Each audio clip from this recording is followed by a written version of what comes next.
Eu sou o pastor Fernando e nós estamos iniciando uma série de vídeos onde nós iremos falar a respeito de paternidade.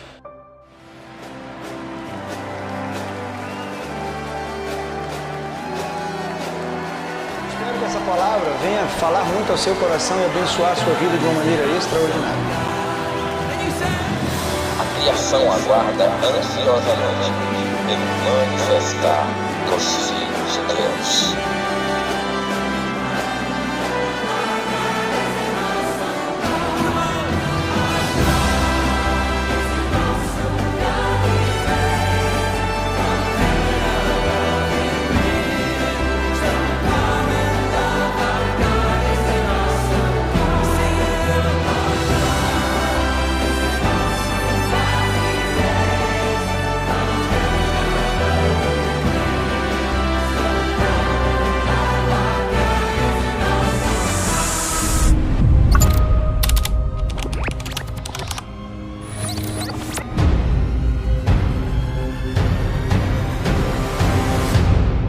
Queria meditar com você no que está escrito em Romanos, capítulo 8, versículo 15, que vai falar a respeito que nós não recebemos espírito de covardia, de medo, mas nós recebemos um espírito de adoção e agora nós clamamos, Abba Pai. E é sobre isso que eu queria que você meditasse com a gente um pouquinho a partir de agora, nessa série de vídeos.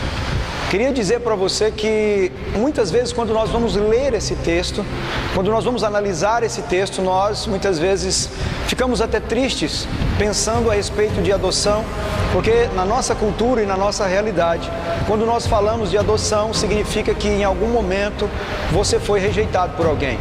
Mas eu queria dizer para você que Paulo escreveu isso em uma outra realidade, para um outro grupo de pessoas com uma cultura totalmente diferente da que nós vivemos hoje. Paulo estava escrevendo para os romanos, aonde ali a cultura e o entendimento deles em relação à adoção era totalmente diferente do que nós temos hoje.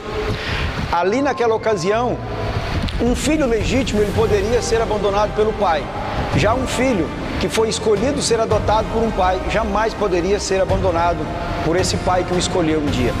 E o que Paulo estava dizendo para a igreja de Roma era: vocês agora não precisam mais ter medo, vocês foram escolhidos filhos e ninguém mais agora pode abandonar vocês. Vocês são filhos queridos e agora vocês têm um pai que vai cuidar de vocês. Vocês têm um pai que nunca irá abandonar a vida de vocês. Toda e qualquer tipo de dificuldade ou problema que você for passar, você tem um pai para cuidar de você. Mas muitas vezes na nossa cultura, quando nós voltamos para a nossa realidade, nós também entendemos a paternidade como algo ruim, como algo que vem nos privar da liberdade, como alguém que quer mandar na nossa vida. Mas na verdade, a paternidade do Senhor na nossa vida, ela vem falando de proteção, de direcionamento, vem nos colocando no rumo certo, para que nós possamos viver os princípios de Deus e possamos experimentar da boa, perfeita e agradável vontade, que é a vontade do nosso Pai. Então, que você venha ativar na sua vida essa paternidade, que você venha permitir o Senhor ser o seu Pai de verdade, aquele Pai que te dá o direcionamento, que te ensina o caminho e que você fielmente obedece a esse Pai. Para que quando você praticar isso, com certeza você vivendo os princípios de Deus, ativando essa paternidade na sua vida, você vai viver dias singulares nessa terra. Eu quero dizer para você que quando nós entendemos e compreendemos que temos um Pai e obedecemos os princípios que esse Pai estabeleceu, nós também resolvemos o nosso problema de identidade, nós resolvemos também o nosso problema de propósito, porque aí nós sabemos de onde nós viemos e para onde nós iremos e quem nós precisamos agradar nessa terra.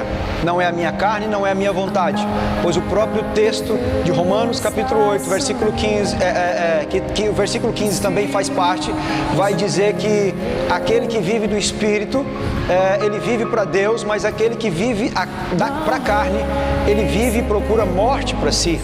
Nós entendemos e compreendemos que a carne traz morte, mas o Espírito ele vivifica, o Espírito é essa eterna competição que nós vivemos, e quando nós ativamos essa paternidade na nossa vida, nós passamos a viver princípios, e obedecendo princípios, nós resolvemos o problema da paternidade, nós resolvemos o problema também da nossa identidade e também a questão do nosso propósito nessa terra. Então que Deus te abençoe, que Deus possa falar ao seu coração e vamos ativar a paternidade, pois isso é o que Deus tem de melhor para cada um de nós, em nome de Jesus.